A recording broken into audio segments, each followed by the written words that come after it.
Anthony, hello, hi. It's good to have you here in the Solactive mothership in Frankfurt. I know you're touring Europe. I know you're talking to a lot of investors and your clients. On back of last week's event, the very first and obvious question I have to ask is, and I don't want to go into politics, but what's the mood like? What's the reaction on the ground in the US? It's great to be with you. Thanks, Timo, for having me. Actually, there is some shock amongst some of the elites on the East and the West Coast. But the truth be told, this is really the revenge of the working class American who has actually seen their living standards declining the last 3 to 4 years. They didn't want a continuation of the Biden policies. So it's not a surprise for many of us who do travel to the Midwest. If you travel to places like Michigan, Georgia, Wisconsin, we saw a lot of Trump support in the last 6 to 9 months leading up to this election. So we are less shocked about it. They want more business-friendly policies, lower taxes. And interestingly enough, one of the signs was that Silicon Valley already in the last 5 to 6 months switched allegiance to Trump because of all the blockage in our particular areas, like our tech ETF that we have with you guys, the megatrend. A lot of the acquisitions were put on hold by the antitrust regulations that Biden and Harris implemented. So frankly, a lot of the Silicon Valley executives have been very frustrated with the Washington policies up until recently.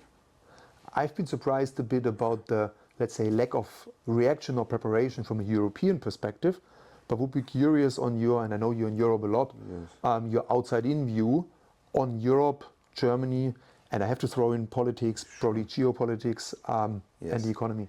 Actually, I'm not as worried about your big manufacturers. So the guys who are very well positioned, like BMW and Mercedes, who already have plants and operations in the US, they're actually good friends of Trump, and they're not going to be impacted. Actually, I'd be more worried if I was Chinese right now, because those guys are not manufacturing in the US. So anybody who's large enough from Europe, whether it's Germans or even the British, I think they'll be well covered by already having plants, operations in the States.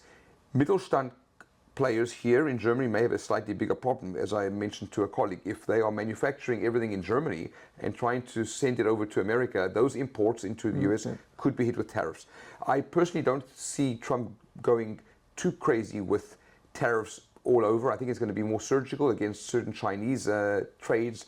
I see it much more surgically being implemented so that it doesn't affect inflation. The biggest challenge to Trump is not to have inflation spike back to 4, 5, 6%. That would be a disaster. We want to keep inflation around 2%. We want this tailwind of the Federal Reserve cutting more interest rates over the next 6 to 12 months. We're expecting 4 to 5 more interest rate cuts. So it would be a complete disaster if he was to implement these huge tariffs, which would then potentially, if you read the mainstream media, implement inflation. So I actually see it being much more limited on the tariffs at this point.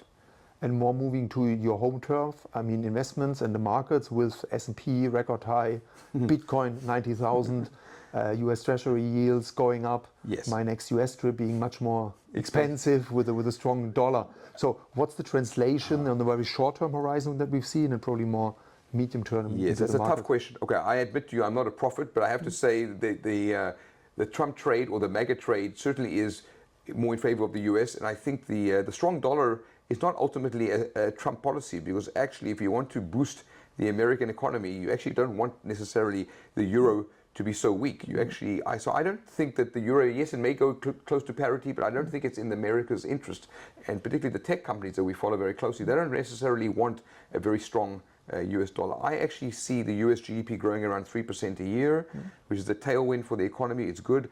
If the interest rates come down by another 1.5% over the next year in the US, this is all a good tailwind for consumer sentiment. So for us, the working class, the consumer sentiment, consumer staples, broader financials as well, and technology, they're all benefiting also from the lower regulation and lower taxes. We do see taxes on the corporations going down, not up as Biden and Harris were probably going to do. And even things like capital gains, which doesn't affect maybe the working class so much, but it's quite positive to have lower capital gains. So that may be another thing to keep your eye on. So bottom line is, we are more positive on the US right now, but I think a strong US economy will eventually have an impact on Europe and help Europe too. So I'm not as negative on Europe. I think, just to cover the geopolitics very quickly, if you have a resolution to Ukraine, this hopefully will help the German economy and your energy prices. So I actually think Trump will be good on the Middle East. I think hopefully it will be good geopolitically on the Ukraine issue as well.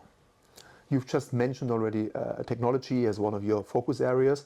So we zoom in a bit closer there with the Magnificent Seven dominating everything. Yes. I mean, definitely last year, a large part still this year. How do you see a change there? Some of that shifting further into more of the smaller players, other players? That's a great question. Yes, actually, we've been a bit jealous of the Magnificent Seven because, of course, our tech megatrend with you guys has 120 holdings. It's equally weighted across areas that don't necessarily get covered by the Mag 7. But their PE ratios in the Mag 7 are averaging around 35 times earnings. Our tech megatrend with you, Timo, has got about a 19 times PE ratio. Our price to book, all our valuations are about half of the NASDAQ. So we actually are much broader. We actually are very positive on things like robotics, cybersecurity, cloud, actually finally seeing their day in the sun. So it's not just this narrow AI trade. So we're hopeful that you'll see, we've already seen it just in the last few days, iTech, which is our ticker for Tech Megatrend, already going up about 10% just in the last week to 10 days. The broadening out, I think, will also benefit from two other quick features. One is the lower taxes and the lower Federal Reserve rates, because this will help more large cap and mid cap holdings that, frankly, the Mag 7 don't have. So we actually think that the Mag 7 have had a lot of the action, and now it's time for a broader trade in technology. Broader, more diversification. Yes. I need to ask you, that's more on a personal side, coming from the West Coast, and you've just mentioned AI, and I got my bit of education and examples when I've been over last. On the applications of AI and from a personal perspective, what's your use? How do you benefit from it? What's the favorite app? Well, the favorite app right now is to actually start using robo-taxis. So the robo-taxis, I know it's a part of AI. You actually drive around Beverly Hills or Santa Monica now in LA, and it's not just Teslas that you're seeing, but you're actually seeing driverless cars and driverless taxis. So it's quite strange that you'll pull up next to a car and see nobody driving this thing. The other area of AI for us as an asset management firm is to be able to have more automation. So we don't have to actually, at the moment in the US, have to hire as many staff. So maybe that's for some people a little bit of a negative, but it's actually able to allow us to make certain trades. It frees up on the portfolio management side some of our staff and our, I'd say, the labor intensity. So it's been quite helpful. Lastly, on AI, the other thing is the young people. I would say a lot of our staff who are trying to work from home have been able to convince me personally that they don't need to come into the office 5 days a week yet. So we still have, on average, about 3 days a week staff coming in at this point. So for your visit and stay here in Frankfurt, I guess there's no robo-taxis around. You have to stay with the traditional taxis. Okay. Anthony, thanks a lot for being with us, and enjoy your taxi ride probably to some Frankfurt traditional schnitzel restaurant tonight. Thanks for you very being much. here. Thank you, Timo.